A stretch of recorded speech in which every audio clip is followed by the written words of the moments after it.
নতুন বাংলাদেশের স্বপ্ন দেখায়ে যারা জুলাই আন্দোলনের পর্দার আড়ালে বা প্রকাশ্যে নেতৃত্ব দিয়েছিলেন, শেখ হাসিনা চলে যাওয়ার পরে তারাই এই দেশের কর্ণধার সেজে বসেছিলেন, অন্তর্বর্তী সরকারের উপদেষ্টা হয়েছিলেন, বলেছিলেন মুখে বড় বড় কথা, স্বপ্ন দেখিয়েছিলেন জনগণের, কিন্তু তারা তাদের আপাদমস্তক দুর্নীতিতে ছেয়ে গিয়েছিল।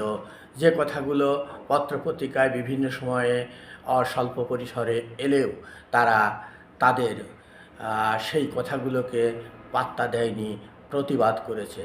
কিন্তু অন্তর্বর্তী সরকার ক্ষমতা ছাড়ার পর, বিএনপি সরকার ক্ষমতায় আসার পরেই তাদের দুর্নীতির শত শত অভিযোগ দুদকে জমা হচ্ছে। কি করবে বিএনপি? বিএনপি কি দুদককে তাদের মতো করে ঢেলে সাজাবে? তাদের বিরুদ্ধে কি মামলা দায়ের করা হবে? তাদের বিদেশে যাত্রায় কি নিষেধাজ্ঞা জারি করা হবে? তাদেরকে কি আদালতের সামনে উপস্থাপন করা হবে?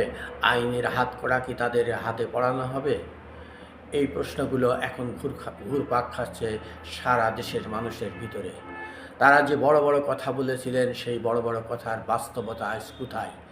হাজার হাজার কোটি টাকা দেশের তারা পাচার করেছে, মেরে দিয়েছে, আত্মসাৎ করেছে।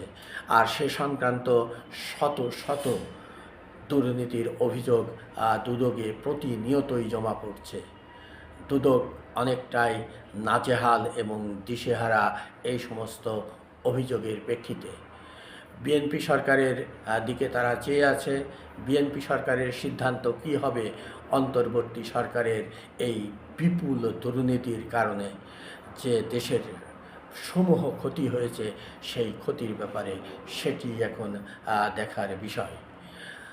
অন্তর্বর্তী সরকারের ডক্টর ইউনূসকে ঘিরে যে সমস্ত উপদেষ্টাদের পদচারণা ছিল, তারা অনেকেই এখন দেশ ছেড়েছেন এবং অনেকেই ভালো চাকরির জন্য চেষ্টা করছেন এবং দেশ ছাড়ার প্রক্রিয়াটি তারা পর্দার আড়ালে থেকে করছেন।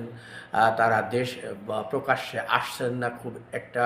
কোনো কোনো উপদেষ্টা কালো গ্লাসের গাড়িতে কখনো কখনো বের হলেও প্রকাশ্যে তাদেরকে দেখা যাচ্ছে না, কারণ তারা নিজেরা তো জানেন যে তারা কি অপকর্মগুলো করেছেন, দেশের কি ক্ষতি সাধিত করেছেন।